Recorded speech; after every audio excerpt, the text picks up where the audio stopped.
Serial तुमसे तुम तक के आने वाले ट्रैक में अब कहानी एक ऐसे मोड़ पर पहुंच चुकी है जहां एक छोटी सी समझदारी बहुत बड़ी इज्जत बचा लेती है। जी हाँ, इस बार अगर किसी ने हालात को संभाला है तो वो है सिमरन। सिमरन ने साबित कर दिया है कि वह सिर्फ नाम की दोस्त नहीं बल्कि मुश्किल वक्त में साथ खड़ी रहने वाली सच्ची दोस्त है। अगर सिमरन वक्त पर कदम न उठाती तो शायद आज अनु की इज्जत सबके सामने नीलाम हो चुकी होती। कहानी का सीन उस वक्त और भी खतरनाक हो जाता है जब अनु नशे की हालत में पूरी तरह से अपना होश खो बैठती है। उसकी आंखें लड़खड़ा रही होती हैं, जुबान पर काबू नहीं रहता और दिल में दबे जज्बात बाहर आने को तैयार होते हैं। अनु स्टेज पर खड़ी होती है, सामने आर्यवर्धन होता है और पास ही उसकी मां पुष्पा रानी भी मौजूद होती हैं। उसी पल अनु कहने वाली होती है, आज मैं अपने दिल की बात सबके सामने कहूंगी। बस इसी एक लाइन से सब कुछ तबाह हो सकता था। लेकिन तभी कहानी में एंट्री होती है सिमरन की।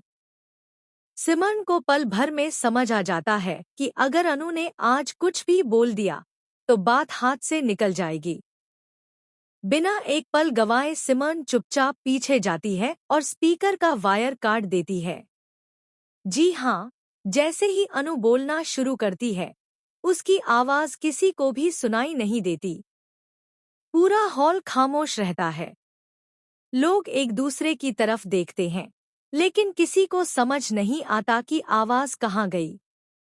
इसी बीच सिमरन तेजी से अनु के पास पहुंचती है और उसे सहारा देकर वहां से अंदर कमरे में ले जाती है। सब कुछ इतनी जल्दी होता है कि किसी को शक तक नहीं होता।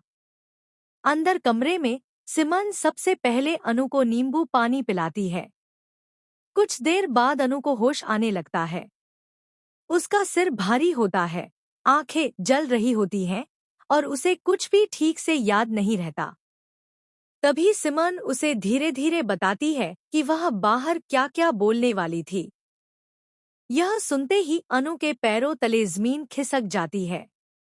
उसे खुद पर यकीन नहीं होता कि वह इस हद तक जा सकती थी।